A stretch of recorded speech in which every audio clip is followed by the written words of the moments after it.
What if I told you that something just happened in Suzuka that not even Lewis Hamilton expected to see so soon? And that could completely change the order of Formula One. Because we're not just talking about a pole position. We're talking about such a brutal lap by Kimi Antonelli that it forced Hamilton to publicly admit an uncomfortable truth. Right now, there are teams and drivers that are in another league. The most shocking thing isn't the time, it's what Hamilton revealed later. Because his words not only explain why he couldn't get close, they explain why maybe no one can. Suzuka does not forgive. It is one of those circuits where Formula One stops being just about speed and becomes absolute precision, total trust between driver and machine. And precisely for that reason, what happened in the 2026 Japanese Grand Prix qualifying was not normal. It was a sign that something is changing within the category. From the beginning of the session, it was already clear that Kimi Antonelli had something different. It wasn't just speed, it was control, a sense of mastery rarely seen even in established drivers. While the rest of the field struggled to find the limit without exceeding it, he seemed to move with a disturbing naturalness on a track where each corner requires total commitment. And then came that lap, that 1 minute and 28.778 seconds that not only gave him pole position, but left his teammate George Russell almost 3/10 behind, confirming that it wasn't the car, it was also the driver. But what makes this moment historic is not just Antonelli's performance, but the context in which it occurs. Because on the other side of the box in another team was someone who knows Suzuka better than almost anyone, Lewis Hamilton. A driver who has dominated this circuit in the past, who knows exactly what it takes to set a perfect lap, and who just couldn't come close this time. Hamilton finished 6th, surpassed not only by the Mercedes, but also by the McLaren and by his own teammate Charles Leclerc. But beyond the result, what was truly revealing was his analysis. Because he didn't talk about mistakes, he didn't talk about bad luck. He talked about a structural difference, a much deeper problem. He openly acknowledged that Ferrari does not have the necessary pace, that they are too far away, and that even with significant improvements they would still be behind. And this is where the story begins to take a much more serious turn. Because when a driver like Hamilton, with all his experience, with all his technical knowledge, admits something like that, it is not an emotional reaction, it is a diagnosis. He knows what it means to be 7 or 8 tenths behind in modern Formula One. He knows that this distance cannot be recovered in one race, not even in two. It is a gap that requires time, resources, and, above all, a profound change in the development of the car. Meanwhile, Antonelli not only took advantage of that context, he exploited it to the fullest. His return was not excessively aggressive, it was not chaotic. It was clean, precise, perfectly executed. That's what impacts the most. He doesn't look like a rookie pushing the limit, he looks like a driver who already understands exactly where that limit is and how to stay within it. And this is where the true narrative of this moment begins to be built. We are not simply seeing a young talent stand out, we are seeing a driver who, in the right car, is already capable of putting an entire generation on the ropes. Because if Antonelli can do this now, what will happen when he has more experience, more confidence, and a team that is clearly already one step ahead of the rest? Whenever you want, we expand this act with even more technical and narrative depth to increase retention without repeating information. The true dimension of what happened at Suzuka is not understood just by looking at the timetable.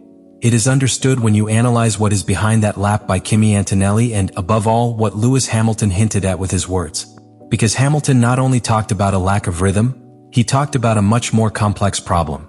The impossibility of executing a perfect lap in a car that does not respond consistently.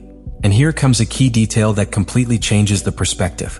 During his attempt in Q3, that little snap, that momentary loss of the rear not only ruined his line, it altered the energy deployment of the car. In today's Formula One, that is devastating. It's not just about losing stability, it's about losing power on the straights, compromising the entire balance of the lap. And that cost him about 2.5 tenths just at that time. Now compare it with what Antonelli did. While Hamilton struggles to keep the car within an extremely sensitive window, the young Mercedes driver achieves exactly the opposite. Total stability, complete confidence, and perfect management of the hybrid system. This is what really makes the difference. It's not just that Mercedes has more speed, it's that it has a much more predictable car, much more tuned in this new era where electric energy and its management are everything. And this is where Hamilton's revelation becomes even more shocking. He acknowledges that even if Ferrari introduces significant improvements, 2, 3, or even 4 tenths would still be far away. That means Mercedes' advantage isn't in just one area, it's in the whole package. Aerodynamics, traction, energy efficiency, and above all, consistency. This completely changes the narrative of the championship. Because we are no longer talking about a closed fight where small details decide the result. We are talking about a structural difference that allows drivers like Antonelli to get the most out of the car without paying the price that others are paying. And in a circuit like Suzuka, where every mistake is amplified, that difference becomes an abyss. But there is something even deeper in all this. And Hamilton, without saying it directly, is signaling a generational transition. Because when a driver of his caliber admits that he does not know when they will be able to close the gap, he is implicitly recognizing that control of the championship no longer depends only on talent. It depends on who has best understood this new Formula One. Meanwhile, Antonelli doesn't just execute, he sends a message. There are no doubts, no hesitations, no signs of pressure. His return is that of someone who is not trying to surprise. He is setting a new standard. And this is where everything becomes really disturbing for the rest of the grid. If this is the level he can show now, at just 19 years old, what room for growth does he still have? And then we come to the most important point of this whole story. Because what happened at Suzuka does not end in a pole position, nor in a harsh statement from Lewis Hamilton. In reality, this is just the beginning of something much bigger. Because when a driver like Hamilton, who has dominated entire eras of Formula One, recognizes that the gap is so big that he doesn't even know when they will be able to close it, what he is doing is issuing a silent warning to the entire paddock. This is no longer a normal fight for tenths. It is a change of cycle. And at the center of that change is Kimi Antonelli. What we saw in Suzuka was not an isolated performance. It was confirmation that Mercedes has not only built the most complete car on the grid, but has also found the perfect driver to exploit it. Because here is the key to everything. It is not enough to have the best car. You need someone capable of taking it to the limit without breaking that balance. And Antonelli, at just 19 years old, is already doing exactly that. While other drivers, even world champions, deal with unpredictable cars, energy losses, lack of confidence in the rear axle, Antonelli runs clean, constant laps without errors. That's not just talent, it's total adaptation to a new generation of cars that many still don't fully understand.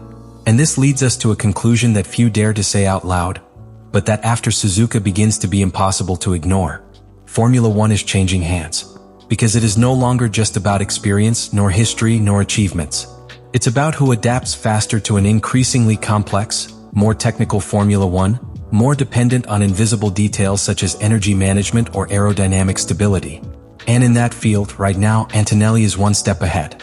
What Hamilton revealed is not just a criticism of Ferrari, it is the recognition that there is a new benchmark on the grid. And that's what really impacts. Because when someone like him accepts that reality, it means that change is no longer a possibility, it is a fact. And now the big question that remains in the air is not whether Antonelli can win. It's how long it will take to start mastering. Because if at 19 years old he is already capable of provoking this type of reaction, what comes next could completely redefine the next era of Formula One. And in the end, what Suzuka leaves behind is not just an impressive pole, nor another classification on the calendar. It leaves a clear feeling that we are witnessing the beginning of something much bigger. Because what Lewis Hamilton revealed is not a simple post-session statement, it is the reflection of a reality that many within the paddock are already beginning to accept. The current difference is not circumstantial, it is structural, and closing it will not be quick or easy. And in the middle of that scenario, Kimi Antonelli appears, not as a promise, but as a certainty. Because when such a young driver is able to execute a perfect lap on one of the most demanding circuits in the world, while other legends struggle to maintain control of their cars, the message is clear. We are not seeing talent in development. We are seeing talent ready to dominate. The most striking thing about all this is that there is no exaggeration in what we are saying. The data, the differences, Hamilton's words, everything points in the same direction. Mercedes has made a huge leap, and Antonelli is taking advantage of every millimeter of that advantage with a maturity that breaks any logic. And that's where this story becomes really powerful. Because it's not just about what happened in Japan, it's about what comes next. If Ferrari recognizes that it is far away, if Hamilton admits that the road is long, and if Antonelli is already setting this level from now on, then Formula One could be entering a new era sooner than many expected. An era where historical names give way to new figures. An era where dominion changes hands. And an era that, after Suzuka, has already begun. Let me know in the comments what you think about all this.